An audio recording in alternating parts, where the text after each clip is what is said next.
Hi everyone, this is a new YouTube channel called The Lions Leadoff. In this channel, I evaluate the Detroit Lions and talk about their keys to the game every single week before their Sunday game performance. So if you're a Lions fan and you watch this YouTube channel every week, you will be updated on everything you need to know about where your team is standing in their division and across the whole NFL. Thank you. Now, let's get right into the first episode of The Lions Leadoff.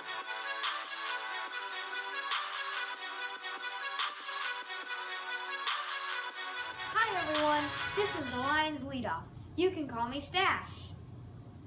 Every week I'll be filling you in the top 3 things the Lions need to do to be successful in their Sunday game performances. This first episode is an extra special episode, because I'll be going over the top 3 things the Lions need to do to get to the playoffs this year.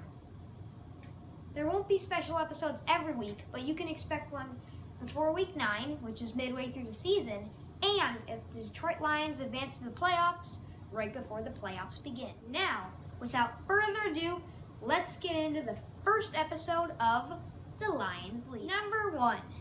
The first thing that the Detroit Lions need to do this season to be successful is they need their defensive line to step it up. In the offseason, they added defensive tackle Mike Daniels and defensive end Trey Flowers.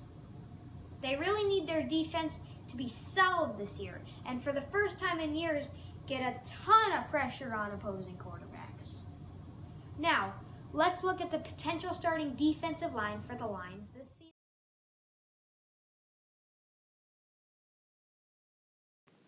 Here's a look at the Lions' potential starting defensive line.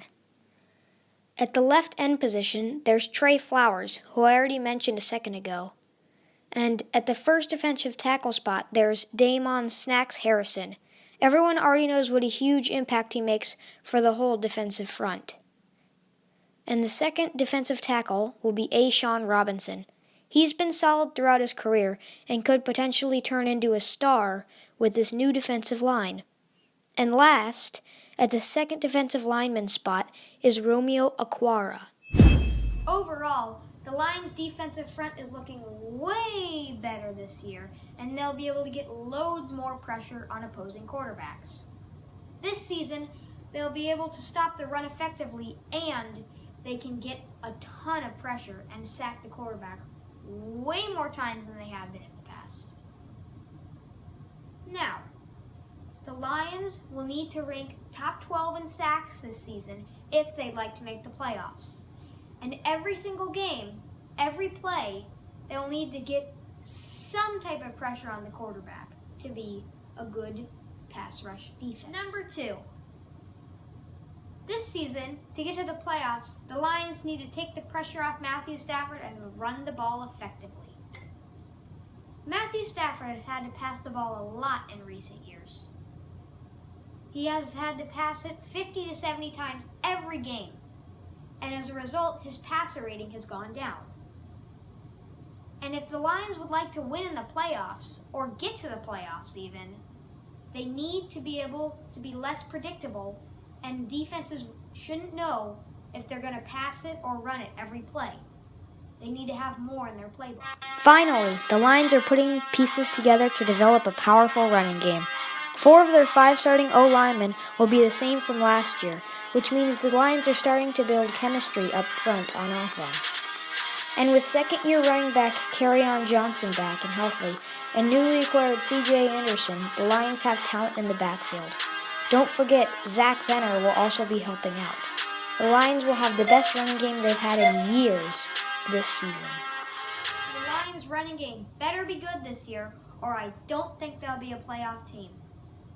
And if they do run the ball effectively, it only helps Stafford have a higher passer rating and completion percentage. Number 3. Now this is the difference maker. This year, the Lions must give it their all and max out all their play time for all 60 minutes of the whole game. For the past few years, the Lions have been known as the fourth quarter kings.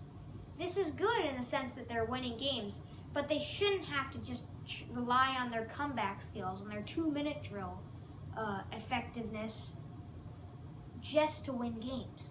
They should be able to nicely take control of the game in the first quarter and keep their lead. As a Lions fan, I personally like sitting back and relaxing for the whole game and not having to be all tense and on the edge of my seat. If the Lions can do this effectively, they can take pressure off of their whole team, coaches, staff, and players. This would help them so much so they don't have to scramble at the end of each half to try to make something happen, to get back in the game. All right, everyone, time to put a wrap on this week's episode of The Lions Leadoff. Make sure to tune in every week on YouTube to The Lions Leadoff for your 3 keys to the game for the Lions' upcoming Sunday game performance. Remember to subscribe, like, and comment down below on what you think I should incorporate into future videos. Thanks so much for watching. This is Stash signing off.